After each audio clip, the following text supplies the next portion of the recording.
you had properly said, the House recalled that yesterday in the afternoon session, you did instruct I and Honorable Nanok to visit Honorable KOIMBURI so that we can able to furnish the House. And Honorable Speaker, we exactly did as you direct,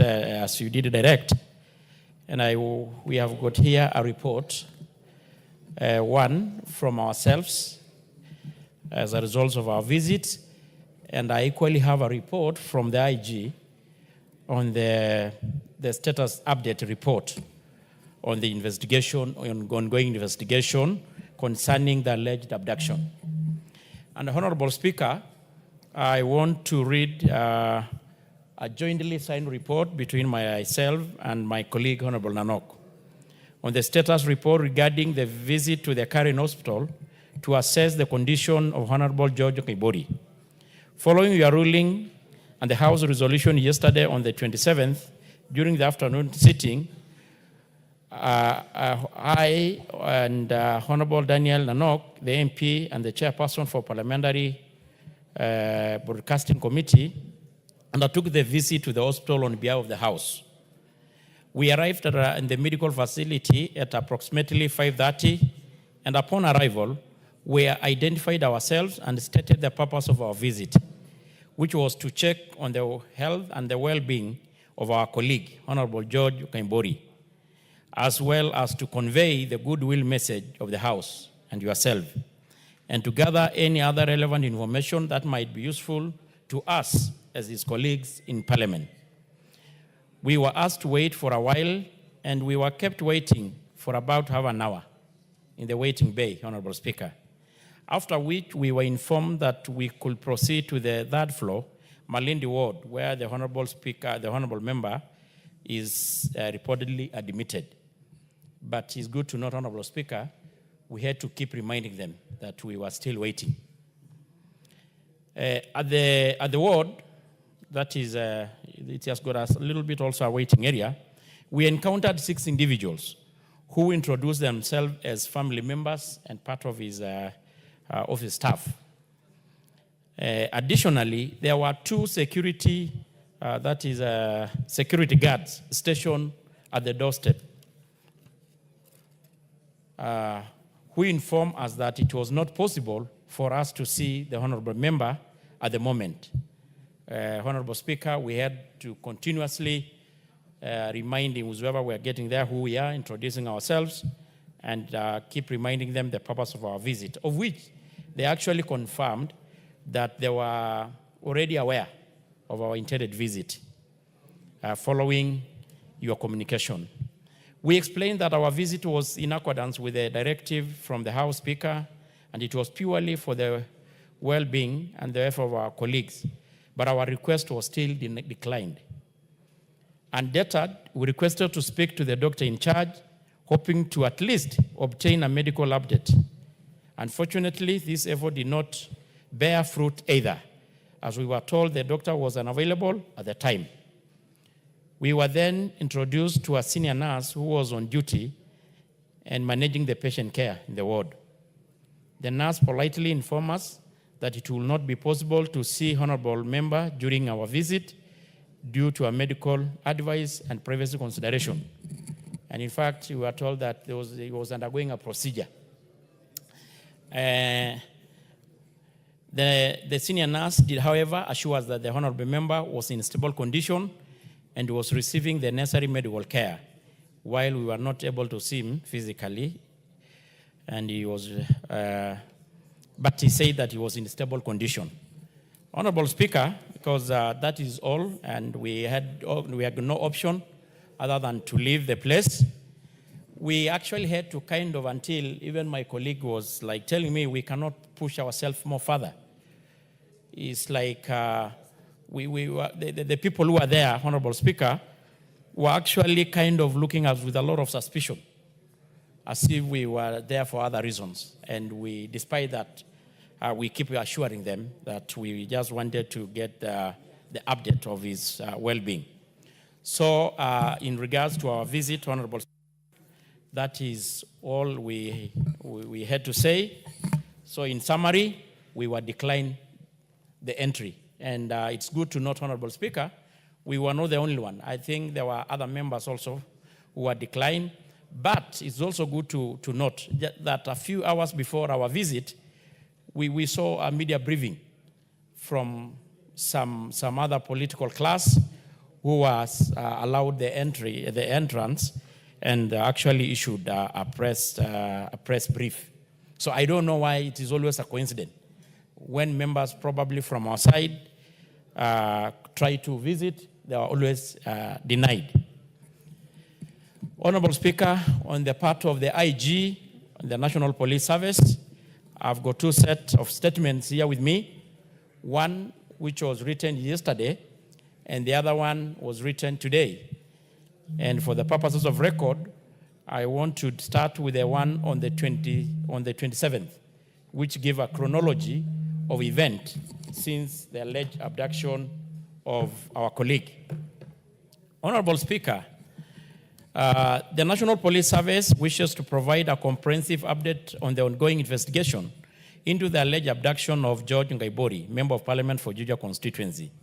On Monday, 26 May, the attention of the National Police Service was drawn to an amateur video circulating on social media, mainstream media, purportedly showing the Member of Parliament abandoned at a farm in Juja. Police officers from Juja swiftly responded, visiting the alleged scene and thoroughly documenting the area. Upon comparing its vegetation and road dimensions at the scene, which those in the video, it was established, Honorable Speaker, that the two did not match.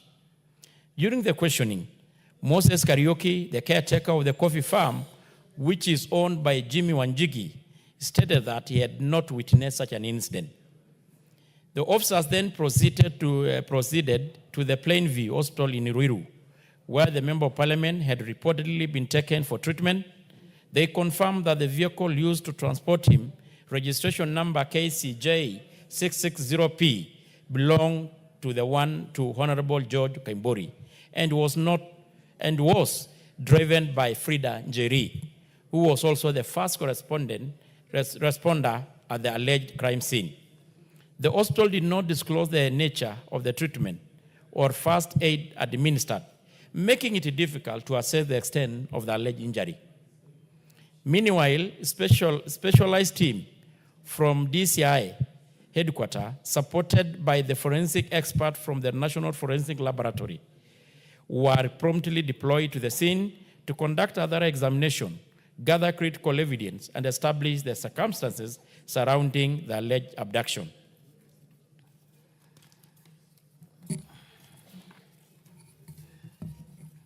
So far, Honorable Speaker, that is as per yesterday, the investigation team had interviewed and recorded statements from 5 individuals,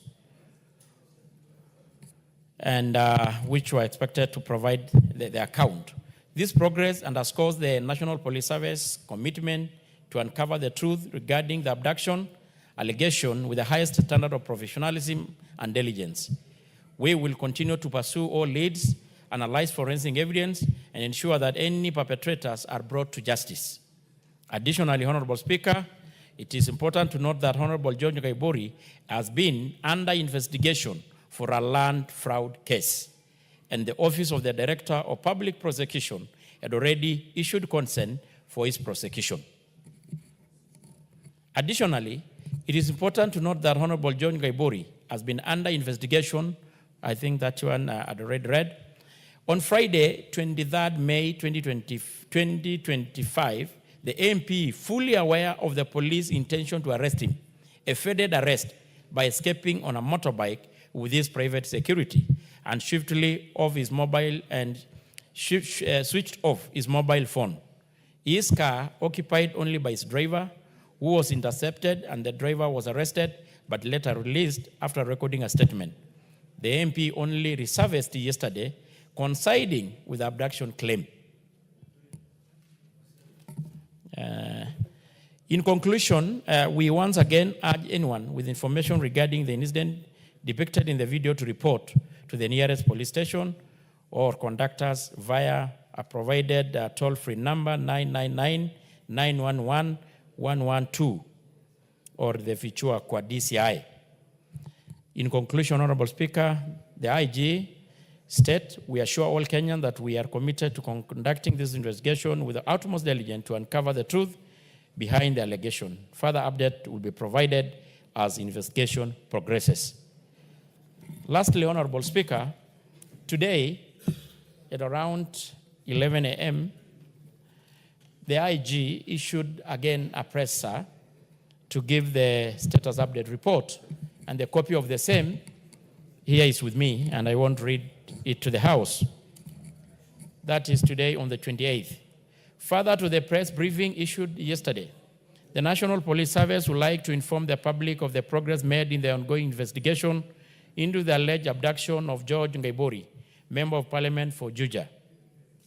3 additional individuals, Peter Kiratu, Juja CDF Chairman, Cyrus Kieru Muhia, and Karanja Gatana were arrested and provided statements which have offered crucial leads and further insight into the alleged abduction. Peter Kiratu, the Juja CDF chairman, stated that on the 25th May, that is this year, he attended a church service at a full gospel church, Mugudha, with the MP, as they were leaving a silver Subaru Forester registration KBP 096W, approached the main entrance, and the 2 heavily built men bundled the MP into the vehicle. He reported the incident at Mugudha police station. Additionally, on the 26th May, he received a call from the MP's daughter, Wanjiru, informing him that the MP had been found in a coffee farm in Juja. They then took the MP to Plainview Hospital, Ruiru, for the first aid before he was referred to Karen Hospital for further treatment. Cyrus Kieru Muhia, an ally of the Honorable KOIMBURI, who runs a supermarket at Kahawa West area, stated that on the 25th May, he received a call from the Peter Kiratu, the CDF chair, requesting the use of his Subaru. Speaker, I think this is a very important statement. Requesting to use of his Subaru Forester registration number KDG 803B to transport the additional security personnel for the MP during an event at the Full Gospel Church.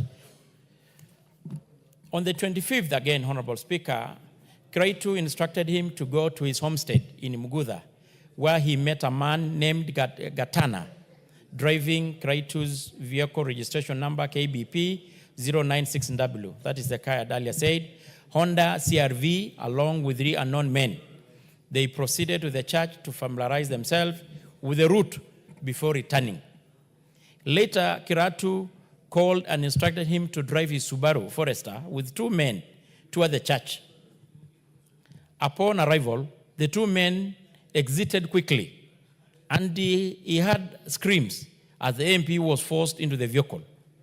They drove toward Jacaranda Coffee Research via Kabogo Road, where the MP instructed them to stop near a waiting Honda CRV, registration number KBP 096W, belonging to Kiratu. Cyrus was left with the 2 men, who warned him not to disclose any information to the police. The police have managed to recover 2 vehicles. The Honda CRV registration number KBP 096, belonging to Peter Kiratu, and a Subaru Forester silver in color, registration number KDG 803B, belonging to Cyrus Kieru Muhia. Additionally, 1 suspect, Karanja Gatana, has been arrested. Gatana admitted to dropping the MP at a hotel where he had refreshments and spent the night with the 2 abductors on the 25th May 2025, following the alleged abduction. You want me to repeat that? Honorable Speaker, public demand. The police have managed to thank you, Honorable Speaker, well guided. Honorable Speaker, the police have managed to recover the 2 vehicles. I earlier said this. belonging to Sarah Askari Tumuya. Additionally, one suspect, Karanja Katana, has been arrested. Katana admitted to dropping the MP at a hotel where he had the refreshment and spent the night with the two abductors on the 25th May 2025, following the alleged abduction.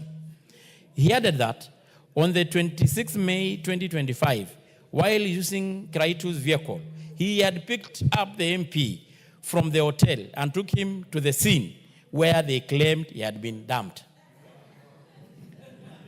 Before the MP exited the vehicle, he helped him tear his clothes to fake evidence of torture by the alleged abductors. The National Police Service further appeals for the public's continued support and encourages anyone with information that may assist the investigation to report it to the nearest police station or through our toll-free number 999-911-112 or the Fichua DCI 0800722303. We assure the public of our steadfast commitment to resolving this case, and we will provide further update as the investigation progresses. The letter and the statement signed by Douglas Kanja Karonche, MGH, CBS, OGW, the Inspector General of the National Police Service, on the 28th, 2025. Honorable Speaker, I think I don't have actually much to add on this. That is the statement. It's not my own words. That is the words from the IG, the authority mandated by our Constitution and our laws to investigate such matters. And they are competent enough. And they have a requisite knowledge and experience. So, and I'd also given along with the statement our own findings as a House, on behalf of the House, in regards our visit, Honorable Speaker. I submit. Thank you.